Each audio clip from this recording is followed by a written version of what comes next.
नमस्कार दोस्तों, स्वागत है आपका पास्ट एंड पॉलिटिक्स में। हूं निखिल तिवारी और ये एक फॉलो अप वीडियो है।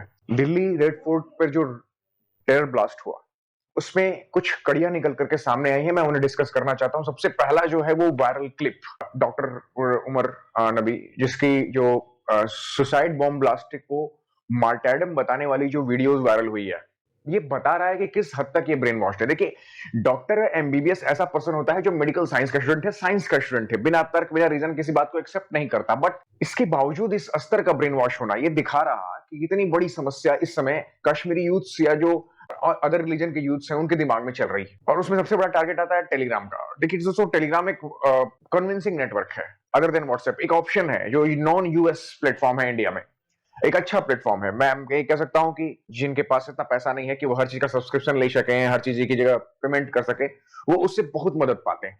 लेकिन इस स्तर पर अगर टेलीग्राम को यूज किया जाएगा तो टेलीग्राम के फिर औचित्य खत्म हो जाता है। तो मेरा कंसर्न उसको लेकर के भी है कि टेलीग्राम आए दिन आने वाले समय में टेलीग्राम पर ज्यादा शिकंजा कसा जाएगा। कसना भी चाहिए क्योंकि नेशनल सिक्योरिटी सबसे ऊपर है।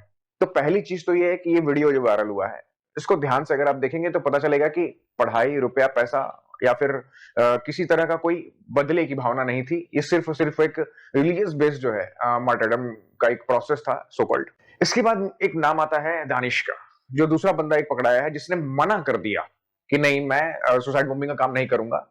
उसके कुछ अपने रिलीजियस फेथ थे, उस फेथ को लेकर के उसने मना कर दिया कि मैं सुसाइड बॉम्बिंग का काम नहीं करूंगा, लेकिन टेक्निकल सपोर्ट जबरदस्त प्रोवाइड किया उस बंदे ने। तो जो दानिश है वो एक बैचलर ऑफ साइंस का स्टूडेंट रहा था और उसने हमास लाइक स्ट्रक्चर में एक जो टेरर अटैक होता है, जो रॉकेट और ड्रोन से अटैक होते हैं, वो प्लानिंग कर रखी थी। ये बहुत डराने वाली बात है।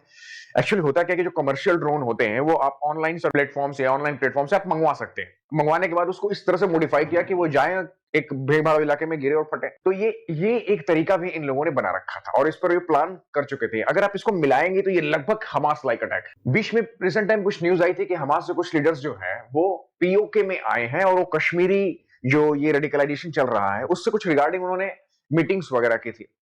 वो क्या की थी वो अब इस इन्वेस्टिगेशन से पता लग रहा है। इंस्टाग्राम पे और कई यूट्यूब पेज, कई सारे हमने ड्रोन शॉट्स देखे हैं। बड़ा खूबसूरत नजारा होता है किसी अच्छे किसी शहर का, ऊपर से एक ड्रोन उड़ता है और उसका एक हॉक आई व्यू दिखता है, हमें अच्छा लगता है। आर्ट था और इस आर्ट की आड़ में अब ये कुछ और करने की कोशिश, मतलब हर तरफ ये अपना दिमाग चला रहे हैं। पूरी तरह से ये जो तरीका है ना, इनको इवॉल्यूट कर दिया है।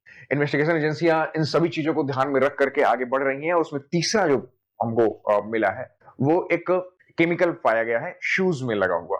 एक्चुअली इसकी कहानी जुड़ती है 2001 के एक इनफेमस जो है यूरोप में एक रिचर्ड रीड नाम का आतंकवादी था। उसने शू बॉम्बिंग करी थी। शू बॉम्बिंग मतलब जूते के अंदर उसने एक्सप्लोजिव रखे हुए थे, वो पकड़ा गया। उस जूते के अंदर जो एक्सप्लोजिव रखे हुए थे उसमें एक केमिकल होता है जो ट्राई एसीटोन और ट्राइपेराक्साइड होता है, जिसको टीएटीपी कहा जाता है। वो टीएटीपी के ट्रेसेस मिले हैं रेड फोर्ट जो ब्लास्ट है उस पर, और शूज में भी मिले हैं, टायर पे भी मिले। इसका मतलब है कि सिर्फ अमोनियम नाइट्रेट ही वहां नहीं था। अमोनियम नाइट्रेट के अलावा एक और केमिकल सब्सटेंस पाया गया है आईई के रूप में, वो है टीएटीसी। और ये टीएटीपी जो है ये बिल्कुल वही तरीका है जो जूते के अंदर बम रख करके रिचर्ड रीड ने 2001 में करने की कोशिश की थी एज एन एयरक्राफ्ट एयरलाइंस में। तो मैं क्या देख पा रहा हूं, मैं ये देख पा रहा हूं कि ये हर चीजों को ये मतलब जो है एक्सप्लोर कर रहे हैं। हो सकता है कि इनका जो ट्रेडिशनल तरीका है ये अब काम नहीं कर रहा। जाहिर सी बात है पाकिस्तान का इसमें कनेक्शन है, लेकिन कोई डायरेक्ट कनेक्शन अब तक नहीं आया है, सिवाय जो डॉक्टर राथर है उसने जो जैश ए मोहम्मद के इस पोस्टर चिपकाए थे नौगाम पुलिस स्टेशन के आसपास। तो नौगाम पुलिस स्टेशन के जो जेएंड के पुलिस वाले लोग हैं जिन्होंने देखा इस पोस्टर को, ये एक जम्मू कश्मीर में अभी ये थोड़ी सी अलग बात है, लेकिन जब 90s के दशक में देखिए ऐसे पोस्टर्स, स्लोगन्स, स्केचेस दीवार पर, वॉल पर हर जगह आपको मिल जाते थे। वो कोई बड़ी बात नहीं होती थी कि हाँ ये तो हर जगह चलता है। लेकिन जेके एंड पुलिस ने जो ये देख करके और उसके ऊपर इन्वेस्टिगेशन शुरू कर दी, वाकई में काबिले तारीफ है। अगर वो पोस्टर को देख करके उसको बुला करके धमका करके कि दोबारा ऐसा मत करना, चले जाओ यहां से, छोड़ दिया होता, तो ये सारे प्लान्स 3 टन का अमोनियम नाइट्रेट, ये मोटार गन्स, रॉकेट्स और ड्रोन्स के जो प्लानिंग है, ब्लूप्रिंट है, वो जो ये शू बॉम्बिंग के तरीके हैं, ये सब कुछ नहीं मिलते। तो मैं सच में सैल्यूट करना चाहूंगा जेएंड पुलिस को जिन्होंने इसकी तह तक जाना उचित समझा। लेकिन मैं एक चीज बताता हूं, इससे दुख तकलीफ कितने लोगों को है। तकलीफ इतने लोगों को है कि अब 2001 से लेकर के 2010 तक के जितने एमबीबीएस पाए हुए जो कश्मीरी यूथ हैं उनके ऊपर एक तरीके से अब जांच चलाने की बात हो रही है ना कि इसमें से कितने लोग जो है वो पाकिस्तान गए थे जिन्होंने एमबीबीएस डिग्री, क्योंकि एक व्हाइट टेरर मॉड्यूल एक निकल करके आया है। बड़ी एक डॉक्टर जो जीवन देता है, जब वो जीवन लेने की कोशिश करने लगे तो जाहिर सी बात है सारा भरोसा ही उठ जाता है।